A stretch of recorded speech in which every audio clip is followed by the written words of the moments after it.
ngifuna ukumxoxela ngosizi ashiye kuphethe abantwana bakhe. Ngifuna ukumxoxela ngenhlupheko esale yasembatha mhlazalethe ukhethe ukulathela umhlaba. Ngifuna ukumxoxela ngesilwane asigana waqeda washaka ngenkathi ehamba. Ngifuna ukumxoxela ngobunzima esesithwele thina singabantwana bakhe.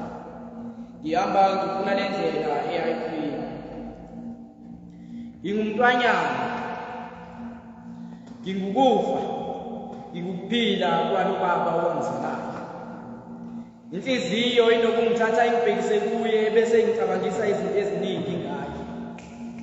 Kanti umqondo unokuthatha ufune ukwenza ngaleso sikhathi mina ngisuke ngikuzisola. Nginokuzibuza imibuzo ngokuhamba kwamame. Ngifise ngabe uvukile emathuneni kwahamba mina nginokubakambela. Odadewethu bazigqila phakathi kwalekhaya. Mina ngiphendule ihlongandlebe ngenxa kababa owangizalayo. Imbhalobala.